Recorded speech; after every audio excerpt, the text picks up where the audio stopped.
We provide you the platform to turn your dreams into reality. Give wings to your aspirations with KR Mangalam University. बाकी जो बचे अभी और अड्डे हैं आतंकवादी, उनको भी खत्म करने का वक्त आ चुका है। अब ये वक्त आ गया है, जो POK है उसे लेने का वक्त आ गया है और भारत का वो अभिन्न अंग है POK, तो वापस से उसे भारत में शामिल करना चाहिए। भारत वो पहला देश है जो आतंकवाद के लिए लड़ रहा है। ये भारत वही एक पहला देश है जहां से ये आतंकवादियों के विरोध में पहला फतवा जारी हुआ है। जिस तरह से पहलगाम के अंदर आतंकवादी हमला हुआ और उस आतंकवादी हमले में जिस तरह से नाम पूछकर मासूम टूरिस्टों को निर्मम हत्या कर दी गई, ये बहुत निंदनीय हुआ, बड़ी घटना है। ये प्रहार भारत के आत्मा पर प्रहार है। जिस तरह का ये जख्म है, बड़ा जख्म है। जिस तरह से हमारे देश के प्रधानमंत्री नरेंद्र मोदी जी ने जो कहा कि उन देशों के साथ जब तक बातचीत नहीं होगी कि जब तक वो आतंकवाद को खत्म नहीं कर देते, और जिस तरह से अभी ये सारे मामला जो हुए हैं, जिस पर हमारे भारत ने, हमारी आर्मी ने, फौज ने, सेना ने जो मुकाबला किया और उस मुकाबले के अंदर जो उन्होंने जवाब दिया, ऑपरेशन सिंदूर, ये ऑपरेशन सिंदूर उन विधवाओं के लिए जिनकी मांग उजड़ गई थी, उनके लिए ये श्रद्धांजलि थी। वो आतंकवादी अड्डों को वहां से खत्म कर दिया गया और वहां का जो आतंकवादी था मसूद अजहर चिल्ला कर कह रहा था कि वो उसके परिवार को मार दिया गया। तो मुझे लगता है कि अंजाम उसको पता चल गया है और बहुत सारे आतंकवादी मारे गए हैं, अड्डे नष्ट हो गए हैं, जिसका डिक्लेयर पाकिस्तान ने खुद भी कर लिया है।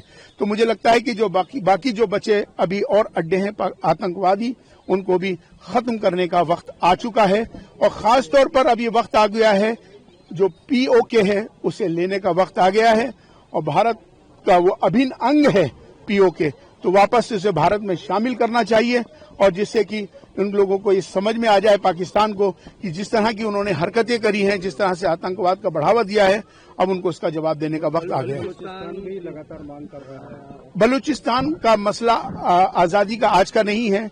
वहां पर जिस तरह के बलूचिस्तान के जो लोगों को, उनके जो ट्राइब्स हैं, कबीले हैं, उन पर जो पाकिस्तान जुल्म कर रहा है, उन पर जातियां कर रहा है, उनकी औरतों पर जिस तरह का अत्याचार करा जा रहा है, उनके नौजवानों को मारा जा रहा है, तो कहीं ना कहीं अब वक्त आ गया है कि बलूचिस्तान की आजादी होनी चाहिए और आजादी सबका हक है। तो बलूचिस्तान आजाद हो, ये हम चाहते हैं। इंदौर में मोहसिन नाम के व्यक्ति पर आरोप लगे गंभीर, कई घटनाएं ऐसी हो रही हैं। कौन सा बना? इंदौर में मैं इस पे मैं हमेशा ये बात कहता हूं कि हर समाज में अच्छे लोग ज्यादा होते हैं, चंद लोग खराब होते हैं, तो जिनकी वजह से सारा समाज खराब हो ऐसा होता नहीं है। लेकिन जो चंद लोग खराब हैं या नाम छुपाते हैं, अपनी आइडेंटिटी छुपाकर लव जिहाद करते हैं, तो उनको नहीं करना चाहिए। ये गलत काम है। तो इसके लिए हम इसकी पुरजोर मजम्मत करते हैं, मुखालफत करते हैं और हम सबको ये बताना भी चाहते हैं कि इस तरह के वाकयात नहीं आने चाहिए, जिससे कि आपसी झगड़े फसाद हो, आपसी तनाव पैदा हो, जिससे माहौल खराब हो।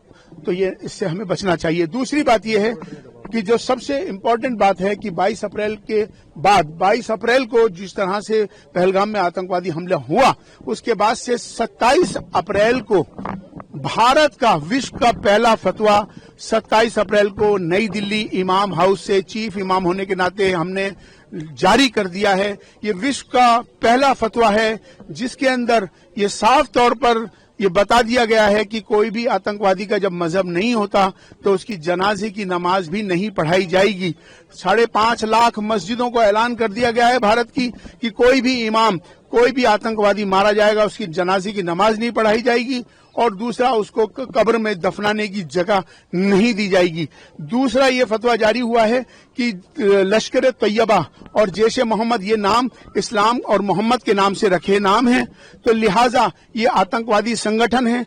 आतंकवादी होता है, आतंकवादी अपना आतंकवाद वाला नाम रखे संगठनों का, लेकिन इस्लाम का नाम, चूंकि इस्लाम बचाने का नाम है, मारने का नाम नहीं है। इस्लाम मोहब्बत का पैगाम देता है, सलामती का पैगाम देता है, संदेश देता है।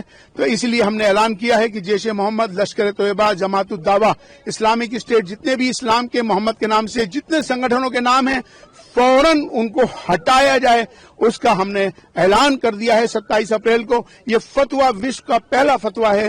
भारत वो पहला देश है जो आतंकवाद के लिए लड़ रहा है। ये भारत वही एक पहला देश है जहां से ये आतंकवादियों के विरोध में पहला फतवा जारी हुआ है, जबकि पूरे विश्व में 57 देश हैं मुसलमानों के, लेकिन आज तक किसी ने उन संगठनों के खिलाफ ना तो फतवा जारी किया ना उसका ऐलान किया। तो भारत ही एक ऐसा देश है, चीफ इमाम होने के नाते हमने फतवा जारी कर दिया है। तो किसी तरह से भी लश्कर ए तोयबा, जैश ए मोहम्मद को नाम हटाने पड़ेंगे, ये हमारा फतवा जारी हो चुका है। मेरा एक सवाल है, आपने कहा 57 देश हैं इस्लाम के, तो बलूचिस्तान के लोगों का ये कहना है कि फिलिस्तीन के लिए तो सब बोल रहे हैं, लेकिन बलूचिस्तान के लिए कोई आवाज ही नहीं उठा रहा है, ना उनको किसी का समर्थन मिल रहा है, इतने अत्याचार हो रहे हैं उसके बाद। देखिए, मैं आपको एक बात बता देना चाहता हूं कि बलूचिस्तान में जो अत्याचार हो रहा है वो बहुत ज्यादा आज से नहीं हो रहा।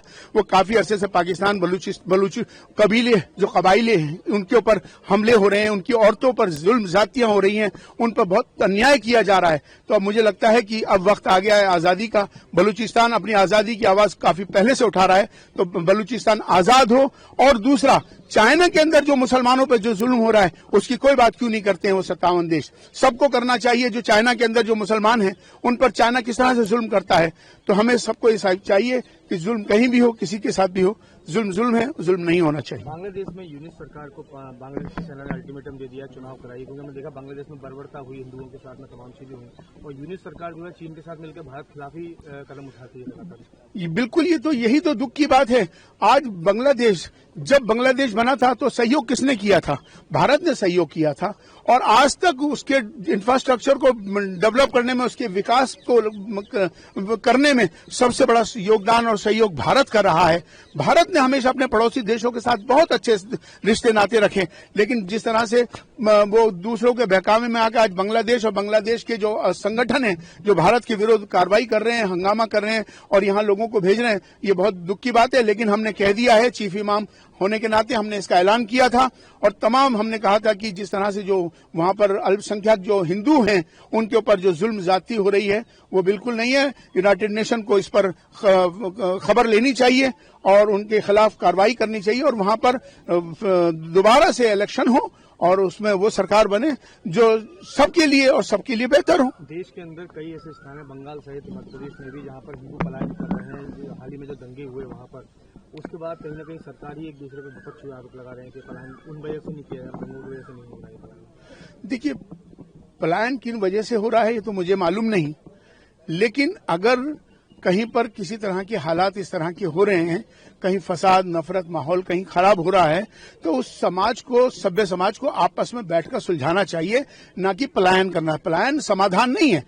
हमें अगर आपस में, हम भारत में रहते, एक परिवार है भारत, हम एक मिल के रहेंगे, प्यार से रहेंगे, मोहब्बत से रहेंगे, तो इख्तलाफ खत्म होगा। तो संवाद एक ऐसा माध्यम है कि जिसकी वजह से सारी प्रॉब्लम्स दूर हो सकती हैं, चाहे वो समाज हो, चाहे वो संगठन हो, सबको मिलकर हर संवाद को बरकरार रखना चाहिए। संवाद के जरिए से गलतफहमियां दूर होनी चाहिए।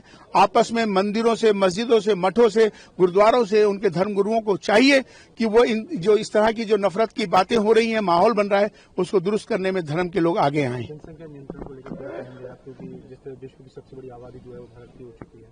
मैं समझता हूं कि ये विषय राष्ट्रीय विषय है और नेशनल इंटरेस्ट पर हमको ये ध्यान रखना चाहिए कि राष्ट्र प्रथम होता है। जहां राष्ट्र हित में, राष्ट्र के विकास में, राष्ट्र के सवाल पर कोई बात आए तो हम सबको एक होकर होना चाहिए, ना कि उस पर राजनीति करनी चाहिए। ये राष्ट्रीय विषय है, राष्ट्र प्रथम है, इसका ख्याल हमें सबको रखना चाहिए। जब जब कार्रवाई करती है विपक्ष खड़ा हो जाता है। हाल ही में राहुल गांधी ने, मल्लिकार्जुन खड़गे जी ने फिर से सवाल खड़े करना चालू कर दिया। बिल्कुल गलत है। मैं कहता हूं कि विपक्ष को ये करना ही नहीं चाहिए। विपक्ष ने जो इस तरह से करके जो पाकिस्तान को इससे हिम्मत मिलेगी और इनकी जो वीडियोज हैं वहां जाएंगी, उससे उसको अपनी बात को, जो कह रहा है उसकी बात उनको पक्की हो जाएगी। तो ये आतंकवाद का जंग है और इस जंग में हम सबको एक होना चाहिए, इस पर राजनीति नहीं होनी चाहिए। ये जंग आतंकवाद के विरोध में है तो मुझे लगता है कि विपक्ष को मैं तभी ईमानदार मानता कि जब वो 2014 के बाद से प्रधानमंत्री नरेंद्र मोदी जी ने जो भी कार्य किए उनकी एक दो काम की सराहना करते, हम विपक्ष को ईमानदार मानते। उनके हम ईमानदार, सवाल ये निशान मेरा विपक्ष पर है कि आज तक उन्होंने, विपक्ष ने कोई तारीफ ही नहीं करी किसी काम की। तो कहीं ना कहीं मेरा सवाल निशान विपक्ष पर है।